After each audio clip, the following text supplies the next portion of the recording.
Buenas noches, mis hermanos. Vamos a meditar unos instantes en la palabra de Dios en este momento. Y bueno, déjeme comenzar por decirle que vamos a hablar en este tiempo acerca de la iglesia en las casas. Fíjese que en estos días estuve leyendo algunas cosas que se han publicado, pues para saber cómo están respondiendo diversas congregaciones en América Latina ante la pandemia. Incluso debo decirles que llegó a mis manos un libro completo acerca de este asunto.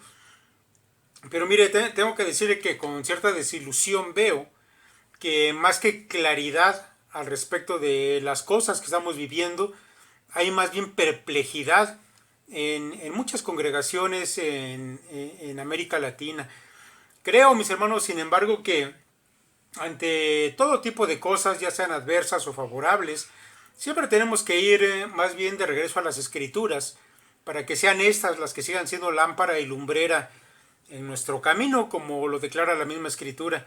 Mire, como ya hemos explicado en el sermón del domingo, de este domingo anterior, la naturaleza de la iglesia es, entre otras cosas, como la de un cuerpo. Este es uno de los ejemplos que utiliza Pablo para ilustrar algunas cosas, donde, bueno, cada uno de los miembros de ese cuerpo juega un papel importante en la edificación o crecimiento de todo el resto del cuerpo. Efesios capítulo 4 nos describe esto que estoy comentando. Y para ello, mis hermanos, como lo decíamos el domingo, es estrictamente necesario que la iglesia permanezca junta. Ahora, déjenme hacer un poco de historia para venir a aterrizar en algo práctico el día de hoy. Mire, desde su nacimiento, en el día de Pentecostés, hace ya más de 2000 años, la iglesia, mis hermanos, tuvo que enfrentar diversos cambios, diversas dificultades. Por ejemplo, mis hermanos, en su inicio, el hecho de que la gran mayoría de los primeros miembros de la primera iglesia fueran judíos, como lo explica Lucas, haciendo un recuento de la gran cantidad de gente que había venido a Jerusalén, eso va a traer para ellos, sin duda, mis hermanos, algunas dificultades. Dice el libro de Hechos en el capítulo 2, y estaban atónitos y maravillados, diciendo: mirad, ¿no son galileos todos estos que hablan? ¿Cómo pues les oímos nosotros hablar a cada uno en nuestra lengua en la que hemos nacido? Partos, medos, elamitas, y los que habitamos en Mesopotamia, en Judea, en Capadocia, en el Ponto, en Asia, en Frigia y Panfilia, en Egipto y en las regiones de África más allá de Cirene, y romanos aquí residentes, tanto judíos como prosélitos, cretenses y árabes, les oímos hablar en nuestras lenguas las maravillas de Dios. Ahora, quiero decirle que toda esta lista de gente que venía de todas partes del imperio, sin embargo, mis hermanos, eran judíos en su mayoría, judíos que habitaban en esas regiones lejanas, pero que venían para las fiestas, la fiesta de la Pascua. Muchos se quedaban aún para la fiesta de Pentecostés, que es la fecha en la que sucedieron las cosas, mis hermanos, que narra aquí Lucas. Ahora déjeme decirle que, bueno, aquella primera congregación, como ya he dicho, en su mayoría judía, cuando volvieron sus vidas al cristianismo, cuando entregaron sus vidas a ese Mesías que estaban recién conociendo, sin duda, mis hermanos, que tuvieron que renunciar a permanecer simplemente como judíos. Ahora ellos iban a ser parte de un ministerio, o de un misterio, más bien dicho, revelado por Dios mediante el apóstol Pablo, un misterio que a Dios le había parecido a bien revelar hasta este tiempo, que tanto judíos como gentiles iban a pertenecer a un mismo cuerpo llamado la iglesia. Mis hermanos, y pertenecer a este grupo llamado la iglesia, para ellos iba a implicar ser menospreciados por su propia gente, que también muchas de sus costumbres iban a tener que ser abandonadas en aras de la unidad de la iglesia. Incluso, mis hermanos, los mismos líderes judíos se iban a encargar de tratar de exterminar a esta nueva secta, como le comenzaron a llamar. Así que para aquellos primeros creyentes, mis hermanos, sin duda que comenzó desde el mismo inicio de su cristiandad una problemática tanto cultural, tanto de sus relaciones personales, porque comenzó a haber una hostilidad abierta en contra de ellos. Mis hermanos, desde su comienzo, podemos decir que la iglesia se unía los que podían, los judíos en el templo, una parte, pero mis hermanos, para otras cosas, la iglesia se unía en casas. Sin duda, mis hermanos, que era para practicar, entre otras cosas, las ordenanzas que había dejado el Señor Jesús. Por ejemplo, el asunto de la comunión, de la cena. Dice Lucas, cuando nos describe un poco aquella dinámica de vida de la primera iglesia, dice lo siguiente. Dice, todos los que habían creído estaban juntos, lo que ya sabemos que es una característica de la iglesia, y tenían en común todas las cosas, y vendían sus propiedades y sus bienes, y los repartían a todos según la necesidad de cada uno, y perseverando unánimes cada día en el templo, y partiendo el pan en las casas, comían juntos con alegría y sencillez de corazón. Esa frase, partiendo el pan en las casas, mis hermanos, es muy probablemente una referencia a tomar la comunión. Era algo que como judíos no practicaban, pero que ahora como cristianos sí practicaban y muy probablemente lo hacían cada primer día de la semana. Mire, esa recién nacida iglesia, mis hermanos, provocó un gran impacto en Jerusalén, donde nació. Nos dice la escritura que en parte del pueblo había temor por las señales, por los milagros que realizaban los apóstoles. Pero en otra parte del pueblo también hubo un sentido de favor y de aprobación hacia ellos. Pero mis hermanos, sucede que cuando la iglesia parecía como que comenzaba a sentirse bien, cómoda, que el pueblo comenzaba a tener algún favor hacia ellos, bueno, bien pronto vinieron dificultades a la vida de la iglesia. Y podríamos decir que incluso fue de una manera brutal, porque la persecución apareció repentina y de la manera en que el Señor ya lo había anunciado, porque Él había dicho, bienaventurados los que padecen persecución por causa de la justicia, porque de ellos es el reino de los cielos. Bienaventurados sois cuando por mi causa os vituperen y os persigan y digan toda clase de mal contra vosotros mintiendo. Gozaos y alegraos porque vuestro galardón es grande en los cielos, porque así persiguieron a los profetas que fueron antes de vosotros. Y otras ocasiones el Señor ya se los había anticipado. Mis hermanos, pues resulta que la persecución llegó muy pronto a la vida de la iglesia. Un joven llamado Saulo, un hombre criado en el fariseísmo, entraba casa por casa arrastrando cristianos afuera a la cárcel, intentando que renegaran de su fe.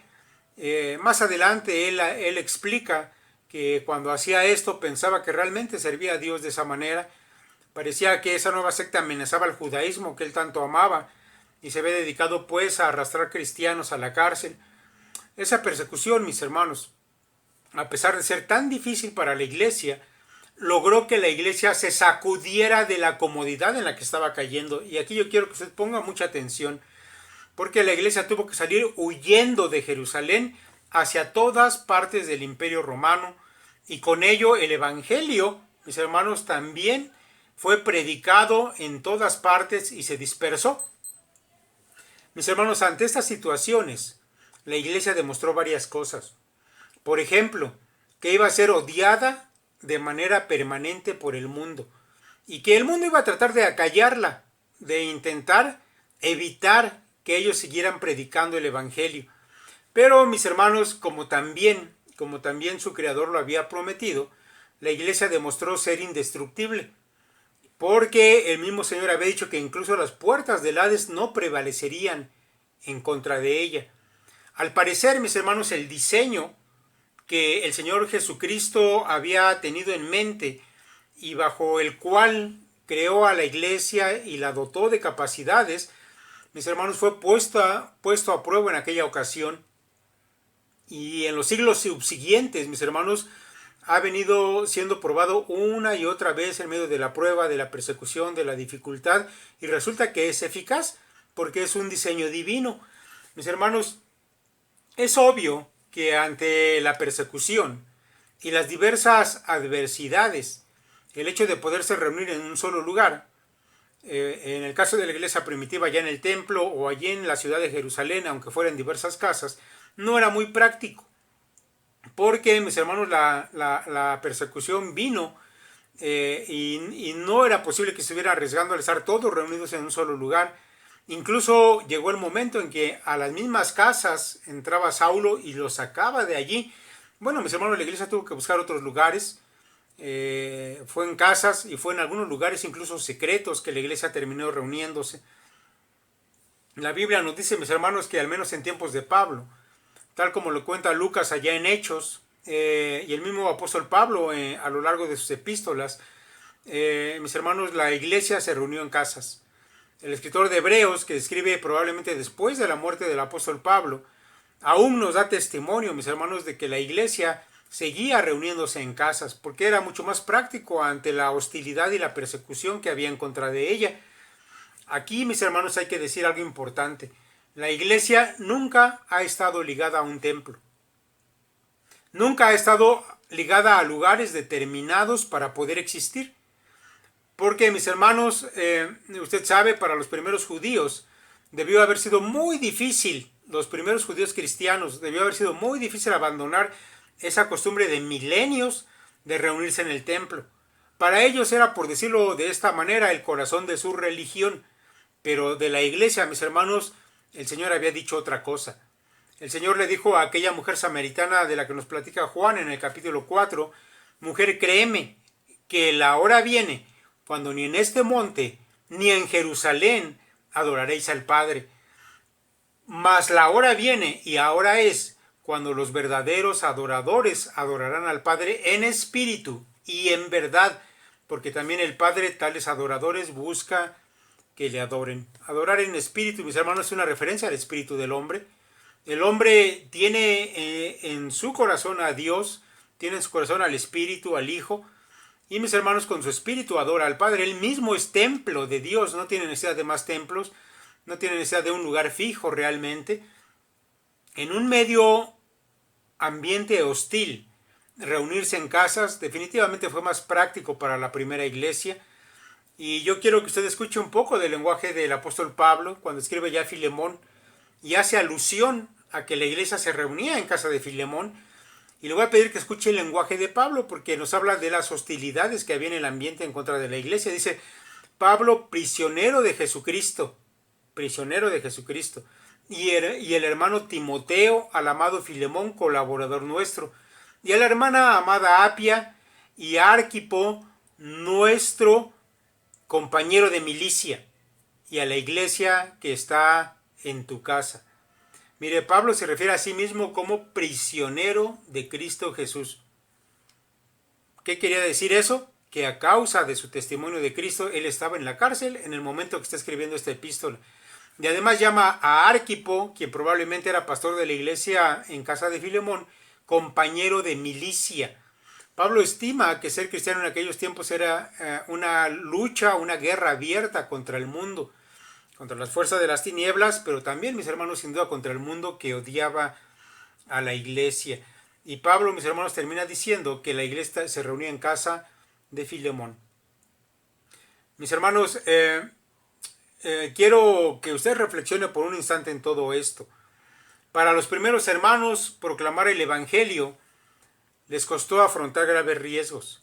Muchos de ellos, mis hermanos, tuvieron que abandonar sus casas, sus ciudades, sus familias.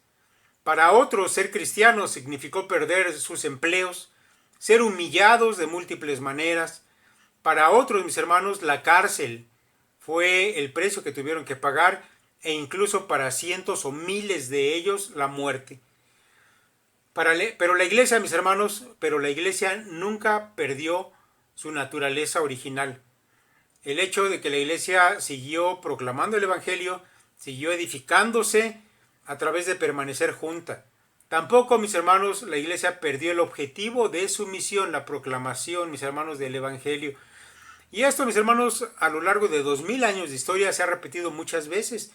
La iglesia ha mostrado que ha de permanecer hasta que el Señor regrese por ella. Y entre tanto, mis hermanos, va a afrontar diversas dificultades, diversas persecuciones.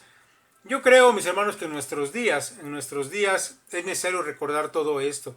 Recordar quiénes somos, cuál es la naturaleza del grupo privilegiado al que pertenecemos y lo que se nos ha mandado a hacer. Yo sé, mis hermanos, que en medio de esta pandemia, no estamos en una persecución, estamos en una pandemia. Muchas congregaciones están en confusión, han perdido de vista muchas cosas, pero yo creo, mis hermanos, que hoy más que nunca la gente tiene necesidad del evangelio de salvación. Y es probable, mis hermanos, que el corazón de mucha de esa gente, más de los que usted se imagina, estén dispuestos a escuchar. Y si Dios, mis hermanos, nos concede que comience a haber una cosecha de haber sembrado la palabra en el corazón de muchos de ellos, no podemos, mis hermanos, quedarnos a depender del templo para poder realizar esa tarea. Así que es necesario, mis hermanos, es preciso que usted comience a considerar abrir su casa para continuar la obra a la que el Señor nos llamó. Sin duda, mis hermanos, que esta pandemia ha servido para recordar todo esto. Y así, mis hermanos, como con la iglesia primitiva, cuando creció la persecución y ellos fueron sacudidos en su comodidad y el evangelio se esparció, mis hermanos, para nosotros también, para nosotros, mis hermanos, es sacudirnos tal vez de esa comodidad en la que hemos estado durante muchos años y comenzar, mis hermanos, a enfrentar los riesgos que sean necesarios para realizar nuestra tarea. Así que, mi hermano, yo le invito a que considere esto. Yo creo que siempre es una bendición poner a la disposición de nuestro Dios todos los bienes que tenemos, porque finalmente son de Él. Él nos ha dado la casa en la que vivimos, nos ha dado los muebles que nosotros utilizamos, nos ha provisto del trabajo, mis hermanos, que es nuestra fuente de ingresos. Aún nuestras propias vidas son de Él. Así que ofrecerle a Él todo lo que tenemos no es un sacrificio. Sin duda, mis hermanos, que es un honor poder hacerlo. Mis hermanos, es muy probable, como ya lo hemos dicho en otras ocasiones, que las cosas ya no vuelvan a ser como antes, que tal vez de manera continua tengamos que estar cerrando los templos ante nuevas pandemias u otras cosas, porque usted sabe que en este mundo, mis hermanos, las cosas no irán mejorando, irán empeorando. Así que yo le exhorto a que usted se anime a recibir en su casa a nuevos creyentes, a que allí en ese hogar suyo, que está a disposición del Señor, si usted decide que así sea, esos nuevos creyentes, mis hermanos, sean enseñados, sean edificados por usted mismo y los hermanos que se puedan reunir allí.